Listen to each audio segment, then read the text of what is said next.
ओम श्री वेद पुरुषाय नमः।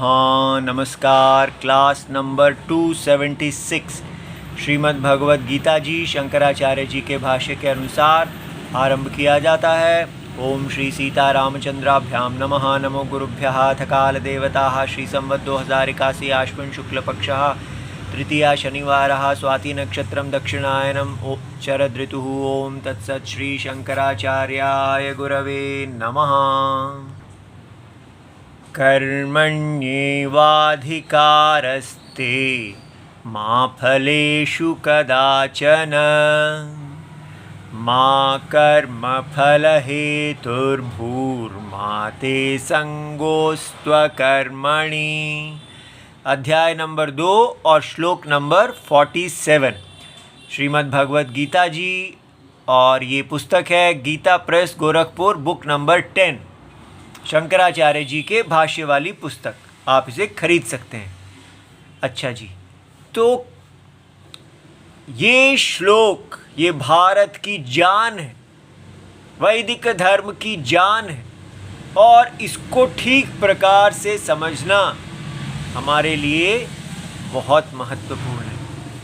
पूरी तरह ये श्लोक उल्टा कर दिया गया है, ऐसा हमारी प्रतिज्ञा है। कैसे? इस श्लोक के 4 हिस्से हैं। पहला कर्मण्येव अधिकारस्ते, दूसरा मा फलेषु कदाचन, तीसरा मा कर्म फल हेतुर्भूः, चौथा मा ते संगोस्त्व कर्मणि। इन चारों को देखते हैं। देखिए, पहला क्या कह रहा है? कर्मण्येव अधिकारस्ते। इसका क्या अर्थ लेना चाहिए? इसका अर्थ होना चाहिए स्वधर्म। परधर्म में आपका अधिकार नहीं, स्वधर्म में आपका अधिकार है। ठीक है? स्वधर्म के अनुष्ठान में आपका अधिकार है। ये पहली लाइन जब बोली गई तो शंकराचार्य जी बताते हैं कि ये पहली लाइन बोलने का उद्देश्य है कि प्रासंगिक इस समय यहाँ चल रहा है विषय, ज्ञान निष्ठा समाप्त हुई है। आत्मा अविनाशी आत्मा का उपदेश पूर्ण हुआ है। अब अविनाशी आत्मा के बाद कर्मयोग का उपदेश आरंभ हो रहा है। तो भगवान कहना चाहते हैं कि अर्जुन को बताया जा रहा है कि हे अर्जुन, आपका कर्म योग की जो निष्ठा है उसमें अधिकार है, न ज्ञान निष्ठा। यहाँ तो पहला हिस्सा जो है वो भगवान जब कृष्ण जी कह रहे हैं, गुरु जी कह रहे हैं, तो वो ये देख रहे हैं कि अर्जुन कहीं ये तो नहीं समझ रहे कि मैं तो ज्ञान निष्ठा का अधिकारी हूँ, तो मेरे लिए ये उपदेश किसी काम का नहीं है। तो अधिकतर हमारे भारत के लोग भी यही सोचते हैं कि हम तो अंतरात्मा जगत के परम सत्य अविकारी आत्मा को जान गए हैं, हम तो परम ज्ञानी हैं, हमारे लिए कर्म योग का कोई अर्थ नहीं है। तो इसलिए पहला जो लाइन है वो शंकराचार्य जी बता रहे हैं कि कर्म योग में आपका अधिकार है। कर्म करते, कर्म को कभी भी आपने एक्शन ट्रांसलेट नहीं करना। ये इंग्लिश ट्रांसलेशंस, अनुवाद से ही सारा दोष आया है। कर्म का अर्थ है वैदिक वर्णाश्रम धर्म, स्वधर्म, ब्राह्मण क्षत्रिय वैश्य शूद्र लक्षण, और ब्रह्मचर्य गृहस्थ वानप्रस्थ संन्यास लक्षण, जिसका लक्षण है 4 वर्ण और 4 आश्रम, इनको बोलते हैं स्वधर्म। तो स्वधर्म में ही आपका अधिकार है, का मतलब स्वधर्म के पालन में आपका अधिकार है, लेकिन ज्ञान निष्ठा में आपका अधिकार नहीं है। ठीक है? क्यों नहीं है? क्योंकि ज्ञान निष्ठा अर्थात कर्म का त्याग, अपने कर्म के को त्याग देना और कर्म के पालन से, कर्म योग बुद्धि से भगवान के आराधना रूप से आपने जो कर्म किया है, उससे जो ज्ञान उत्पन्न हुआ है, उस ज्ञान में स्थित रहना। तो सन्यासी के लिए धर्म क्या है? कर्म सन्यासी, कर्म त्यागी।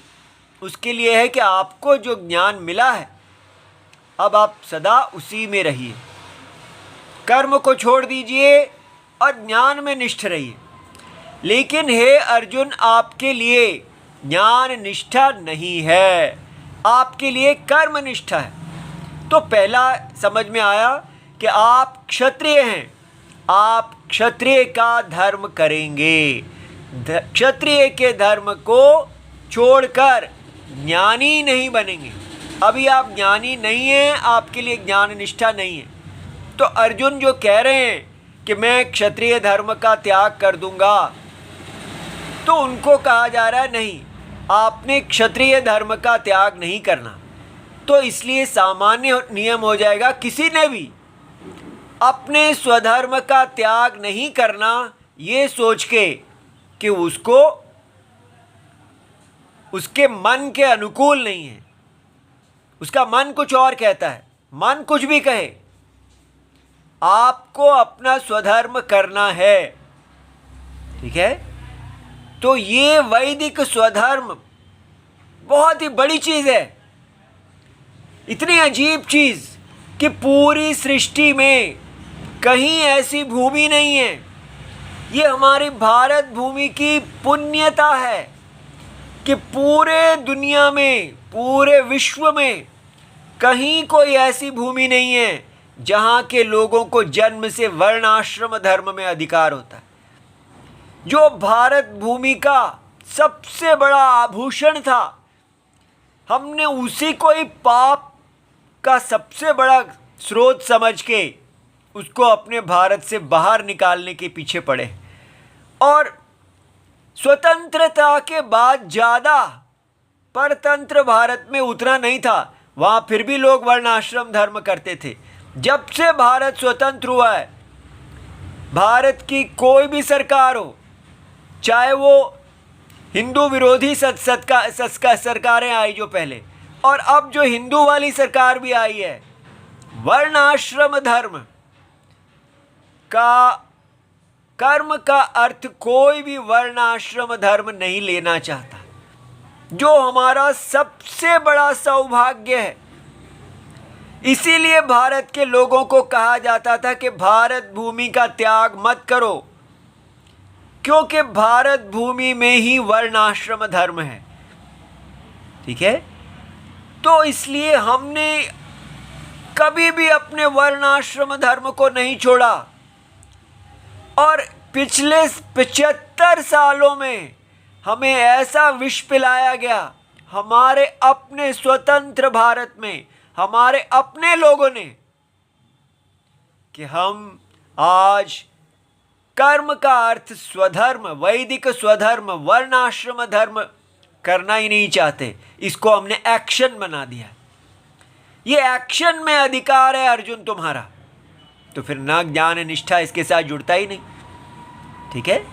तो इसलिए पहले ये समझिए कि कर्म का अर्थ एक्शन माने सेकुलर काम, बाजार में किया गया कर्म, पैसे कमाने के लिए किया गया कर्म को कर्म नहीं कहते। तो फिर हम पैसे कहाँ से कमाएंगे? आप अगर हमको कहेंगे कि पैसे कमाने के लिए कर्म ना करो, तो फिर पैसे कहाँ से आएंगे? सामान्यतः अगर हमारा वर्णाश्रम धर्म यहाँ स्थित होता, तो वर्णाश्रम धर्म को ही हमें हमारी जीविका देनी चाहिए।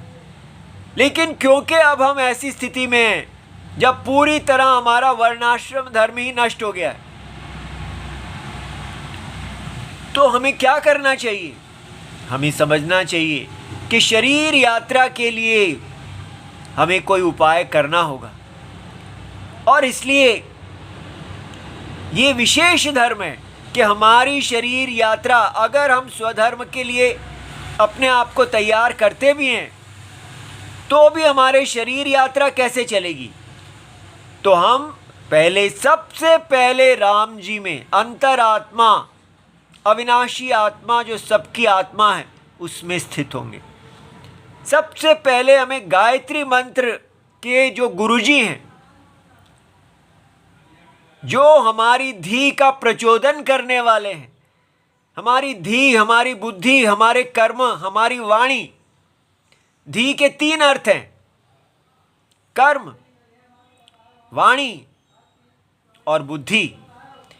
इन तीनों को हाँकने, इनके सारथी हैं जो, वो सारथी कौन है?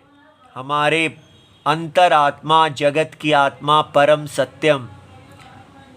ये समझिए, ये वैदिक धर्म किसी का बनाया हुआ नहीं है, ये साक्षात अंतरात्मा की वाणी है।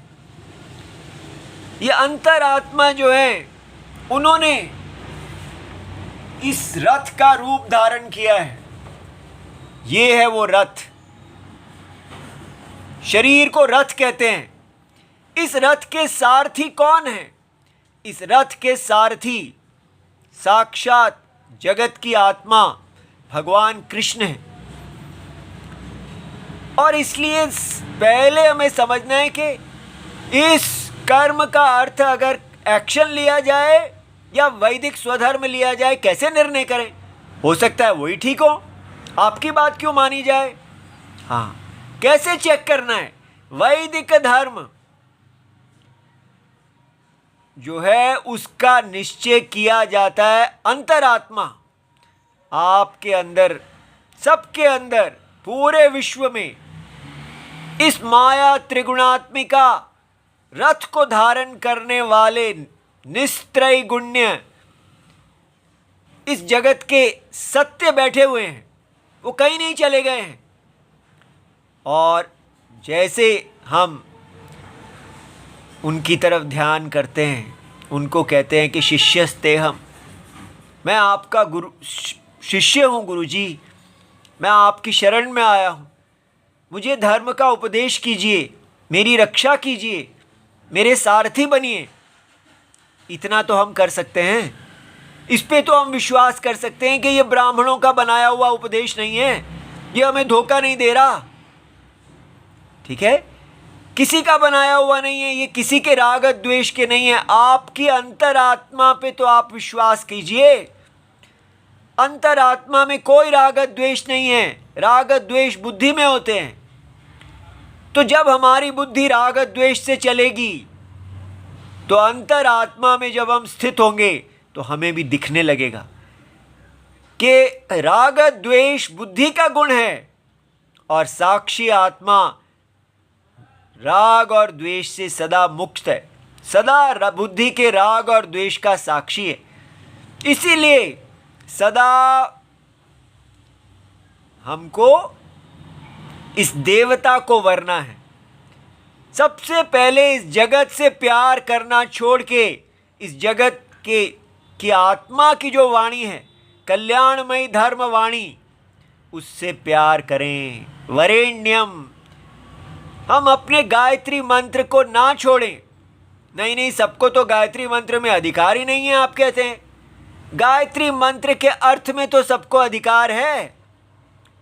अर्थ में, वेद के अर्थ में सबका अधिकार है। वेद मंत्र में जिसका अधिकार है वो वेद मंत्र को करे, जिसका अर्थ में अधिकार है उसको वो अर्थ का मनन करे। तो क्यों हम ऐसा हर समय यही कहते रहते हैं, अन्याय अन्याय अन्याय? अपना कल्याण करना है हमको, तो जो हमारा अधिकार है उससे हम अपना कल्याण करें। इसलिए वेद का कुछ नहीं जाएगा। हम वेद के विरुद्ध बोलते रहेंगे तो उनका कोई नाश नहीं होगा।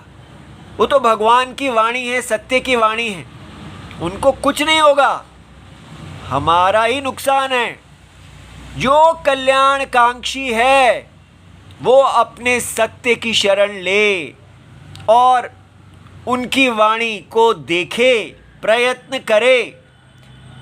हमारे इस देह के अंदर एक सारथी हैं, हम खुद सारथी बनने की कोशिश ना करें। सारथी बताएंगे कि बुद्धि के राग द्वेष हैं या नहीं हैं। जो राग द्वेष है बुद्धि में, राग मतलब रंग, प्रिय और अप्रिय, ये प्रिय लगता है वो अप्रिय लगता है, द्वेष माने अप्रिय, राग माने प्रिय। जो भी आपको बुद्धि को प्रिय अप्रिय के संस्कार हैं, आपको उससे नहीं चलना। तो फिर किससे चलना है? अंतरात्मा ने जो आपको स्वधर्म बताया है उससे चलना है। इसीलिए ये स्वधर्म तपस्या रूप धर्म है। इसका विरोध क्यों हो रहा है? क्योंकि हम तपस्या नहीं करना चाहते, हम अपनी मर्जी करना चाहते हैं, हम अपने राग द्वेष से जीना चाहते हैं। हम गायत्री मंत्र के देवता अंतरात्मा, हमारे ही सत्यम, उनकी वाणी नहीं सुनना चाहते, उनसे प्यार नहीं करना चाहते। इसलिए हमारा शत्रु हम खुद ही हैं। हिंदू धर्म, वैदिक धर्म को कौन गिराता है? हम खुद।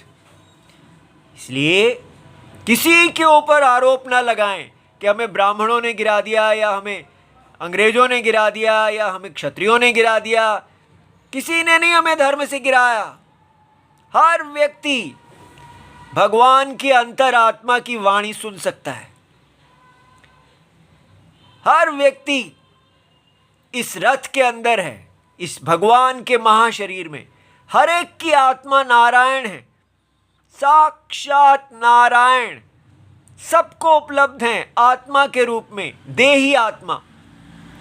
तो देही आत्मा बुद्धि के साक्षी होने से बुद्धि के राग और द्वेषों से सदा मुक्त है।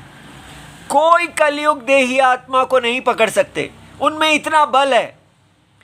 वो सब सदा शरण देने में परम समर्थ हैं, और उनकी शरण किसी भी कंडीशन पे नहीं है। आपने कितना भी पाप किया हो, कुछ भी किया हो, जिस क्षण व्यक्ति कहता है कि भगवान आप मेरे पिताजी हैं, मेरी माता हैं आप, मैं आपका पुत्र हूँ, आपकी पुत्री हूँ, मैं आप में शरण लेता हूँ, मैं आपकी आज्ञा पालन रूप जीवन जीना चाहता हूँ।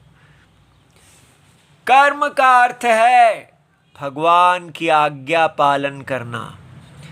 आज्ञा पालन करने में आपका अधिकार है। कौन सी आज्ञा? यज्ञ। इस यज्ञ का वर्धन करना। जब आप यज्ञ का वर्धन करेंगे, इस नारायण का पूजन करते हुए, अर्चना करते हुए, तपस्या करते हुए, अपने राग द्वेष को सदा जीतते हुए, तब आपका ज्ञान उत्पन्न होगा। अंतरात्मा, आपकी बुद्धि शुद्ध होगी, और उस शुद्ध अंतःकरण में आप ज्ञान को समझेंगे। फिर ज्ञान निष्ठा का काम शुरू होगा। माने अब आप यज्ञ से मुक्त कर दिए जाएंगे, अपने यज्ञ स्थान को आप छोड़ सकते हैं, और इसके आत्मा का ज्ञान जो होगा उसी में आप अपने मन को लगाएंगे।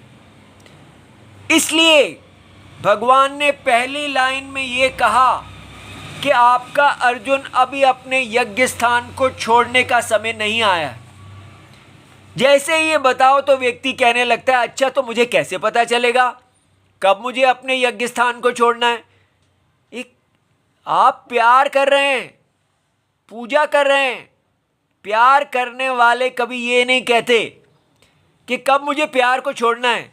ये प्रीति इतनी मीठी है कि व्यक्ति इसी में ही इतना आनंद अनुभव करता है। इस तपस्या में आनंद है, ये इसमें सुख है, इतना मन की शांति है कि व्यक्ति को जन्मों जन्मों का दुख दूर हो जाता है। चाहे वो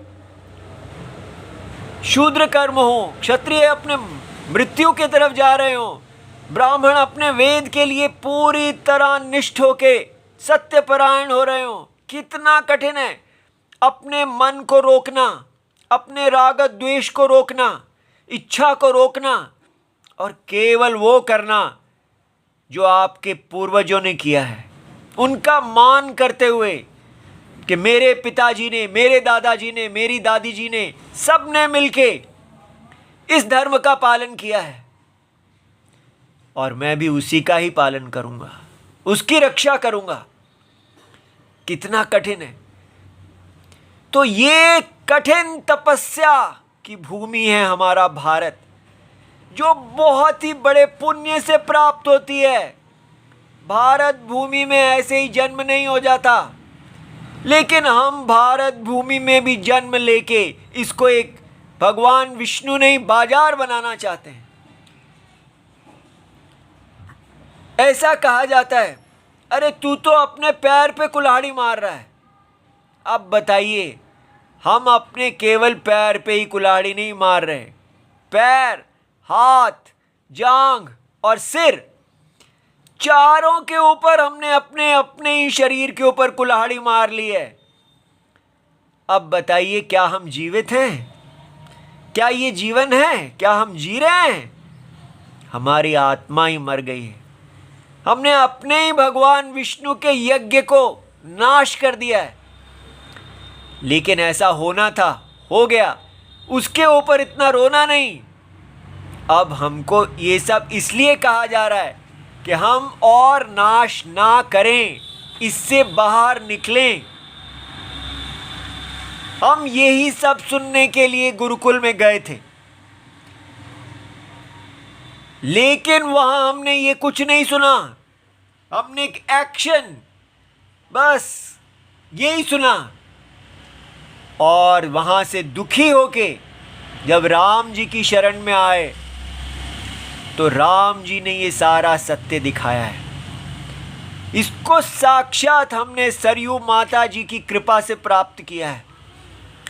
उनको जाके कहा कि हे भगवती माँ, मेरी बुद्धि तो इतनी मलिन है, इसमें तो कुछ ज्ञान ही नहीं है, मैं कहाँ से पाऊँ? आप साक्षात भगवान राम जी का चरणामृत हैं। आप में ही सब, सीता मैया आदि सब आप ही की शरण में आए हैं। आपने उनको सबको देखा है। आप इतनी पुण्यमयी हैं, आप हम पे दया कीजिए। और वो उन्होंने दया की। इतना कहने मात्र से ही और बुद्धि में प्रकाश आया, शास्त्र अर्थ दिखने लगा। गौ माता की सेवा की, उससे प्रकाश आया, क्योंकि और कहीं कुछ है ही नहीं जहाँ किसी की सेवा की जाए। सिर्फ ये पुण्य के स्थान जो भगवान छोड़ गए हैं, गौ माता सदा पवित्र हैं। सरयू माता जी, भगवान की अयोध्या जी, ये सब देवताओं की कृपा से ये ज्ञान मिला है, ऐसे नहीं मिलने वाला था। इसलिए इसको हल्का मत लिया जाए। ये साक्षात सरस्वती हैं, भगवान का यज्ञमय वपु हमको देखने को मिल रहा है ज्ञान चक्षुओं से। इस यज्ञ में अपना स्थान प्राप्त करने को मिल रहा है। सौभाग्य समझ के हमको भगवान से कहना चाहिए कि कर्मण्येव अधिकारस्ते, कि हे भगवान, मेरा अधिकार वैदिक कर्मों में है, अपने वैदिक स्वधर्म में है। मैं कितना भाग्यशाली हूँ। करोड़ों करोड़ों जन्मों में भी व्यक्ति को ये भाग्य नहीं मिलता कि वो भगवान के यज्ञ में, वर्णाश्रम धर्म में जन्म ले। तो इसलिए पहले तो उनका कहा जा रहा है, जिन लोगों ने जन्म लिया है वो अपने यज्ञ को तो संभालें। अगर वो संभालेंगे तो उसके आसपास जितनी दुनिया है वो इस यज्ञ से जुड़ेगी। लेकिन यज्ञ वाले ही अगर यज्ञ का ध्वंस करेंगे तो फिर क्या होगा? ठीक है, इसलिए हमारे ऊपर बहुत बड़ा दायित्व है। हमको भगवान जो सारथी हैं, इस यज्ञ के आत्मा, इस रथ के सारथी, उनसे धर्म जानना चाहिए। किसी पे विश्वास मत करो, लेकिन अंतरात्मा पे तो विश्वास करो। फिर पहला हिस्सा हो गया कि कर्मणि एव अधिकारस्थे, माने ज्ञान निष्ठा नहीं, कर्म। लेकिन दूसरा हिस्सा क्या कहता है? मां फलेषु कदाचन। क्योंकि अगर आप कर्म में, आप कहते हैं अच्छा मेरा कर्म में अधिकार है जी, तो कहीं आप ये ना सोचने लगो कि मैं उत्तम शरीरों को प्राप्त करूंगा, मैं कर्म के द्वारा उच्च गति को प्राप्त करूंगा। तो भगवान ने उसी समय उसको करेक्ट करने के लिए आपको रोका कि मां फलेषु कदाचन, फलों में, शरीर की उत्पत्ति में आपका अधिकार नहीं है। क्यों? क्योंकि हे अर्जुन, आपको बात समझ में आ गई है, आप वैराग्यवान हैं, आप धर्मशील हैं, इसलिए आपका अधिकार है कर्म योग में। आप शरीर की उत्पत्ति ना कीजिए, आप मोक्ष चाहते हैं। क्योंकि अर्जुन मोक्ष चाहते हैं, इसलिए कहा जा रहा है कि फल में अधिकार है लेकिन कर्म में अधिकार है, लेकिन कर्म का फल जो शरीर है, शरीर में अधिकार नहीं है। इसलिए इस संकल्प से आप कर्म मत कीजिए कि मुझे उच्च शरीर की प्राप्ति हो। तो क्या संकल्प होना चाहिए? संकल्प होना चाहिए कि मैं ये किसी भी प्राप्ति के लिए नहीं कर रहा हूं, ना शरीर की प्राप्ति ना ज्ञान की प्राप्ति। तो फिर किसके लिए कर रहे हो? क्योंकि हम करते हैं प्यार मिस्टर इंडिया से, ये क्योंकि हम प्यार करते हैं। प्यार करने वाले जो हैं सत्य से आत्मा से प्यार करते हैं, इसलिए हमको सत्य आत्मा के इस माया शरीर में कोई भी चीज नहीं चाहिए। अच्छा, कर्म नहीं चाहिए तो ज्ञान तो चाहिए? नहीं, कुछ नहीं चाहिए। मैं भगवान विष्णु जैसे इस शरीर को धारण करते हैं वैसे ही धारण करना है। जैसे भगवान विष्णु ना से इस माया से कुछ अपेक्षा रखते ही नहीं, निरपेक्ष, केवल प्रीति, केवल भगवान विष्णु से प्रीति, क्योंकि हम प्यार करने वाले हैं। बस प्यार करने वाले कुछ भी मांगते नहीं, उनकी प्रीति ही उसमें फल है। भगवान विष्णु मांगता और कुछ नहीं मांगता, ठीक है? ना ज्ञान मांगता ना कर्म मांगता, केवल भगवान विष्णु को ही मांगता। ये भक्ति है। मुझे केवल सत्य ही चाहिए, और उस सत्य के लिए जो मेरा स्वधर्म है उसको करेंगे। ये कितना बड़ा तपस्या हो जाता है। आपके सामने हर रोज हर क्षण आएगा कि आपके दो मार्ग होंगे, एक तरफ सत्य खड़ा होगा और दूसरी तरफ आपका राग द्वेष खड़ा होगा। आपको हर क्षण सत्य को चुनना होगा। कितनी बड़ी बात है। अभी हम क्या कर रहे हैं? आपका है, अगर आप वकील हैं तो आप किसके लिए लड़ेंगे? सत्य के लिए लड़ेंगे कि अपने क्लाइंट के लिए लड़ेंगे? आगे रेपिस्ट भी आ जाता है, आप कहेंगे भाई कितने मेरे को पैसा दे रहे हो आप? मेरा ये स्वधर्म है कि मैं अपने क्लाइंट का पक्ष रखूं। वाह, ये आपका क्लाइंट, आपको रोटी कौन देता है? जगत की आत्मा, परम सत्य, ना कि वो तात्कालिक अभी रेपिस्ट। कितनी अजीब बात है कि हम इसको प्रोफेशनलिज्म, उन सारे के सारे वकीलों का बड़ा महानता कहते हैं कि वो जानते हुए भी कि वो एक क्रिमिनल, एक गलत आदमी का से पैसे ले रहे हैं और उसका पक्ष सत्य बना के रख रहे हैं, और इसको कहा जाता है ये उनकी महानता है। वो कितने सत्यनिष्ठ हैं, कितने कर्तव्यनिष्ठ हैं कि उन्होंने जिससे पैसे लिए उसके साथ धोखा नहीं किया। ये धोखा आपने मूल पैसे किससे लिए? इस यज्ञ पुरुष से, इस सत्य पुरुष से, उसको भूल गए। यही कहा जा रहा है कि सत्यनिष्ठ हो, सत्य सबसे बड़ी चीज है। इसलिए जब ये कहा तो फल में आपका अधिकार नहीं है, क्योंकि अगर आप फल में अधिकार करेंगे तो कर्म फल हेतु हो जाएंगे। इसलिए कर्म का फल शरीर के आप हेतु मत बनिए, तब आप संसार में चले जाएंगे। लेकिन फिर देखो, भगवान के मन में आया कि अगर इसने सोचा कि कर्म फल नहीं चाहिए तो कर्म ही छोड़ देता हूं। माते संगोस्त्व कर्मणि, कर्म का त्याग करने में भी आपका अधिकार नहीं है। आजकल हिंदुओं ने क्या किया है, वैदिक कर्म का ही त्याग कर दिया है। उससे हमें उच्च शरीर भी नहीं मिलेगा, मोक्ष भी नहीं मिलेगा, तो क्या मिलेगा? नरक प्राप्ति। हम सब धर्म से पतित हो गए क्योंकि ये डेफिनेशन दी गई कि कर्म का मतलब बाजार में एक्शन। इसलिए भाई, हमारे को राम जी की आज्ञा है, हम आपके सामने इस सरस्वती जी को लाए हैं, इनका अपमान ना होने देना। सीता जी की करुणा से ऐसा हो जाता है कि हम लोग अनाधिकारी हैं, फिर भी उनकी करुणा, माँ चाहती है कि बच्चे का कल्याण हो, इसलिए उनकी जो करुणा है उसका अनादर ना करें। ओम नमो भगवते वासुदेवाय इति सर्वं शिवं प्रणाम।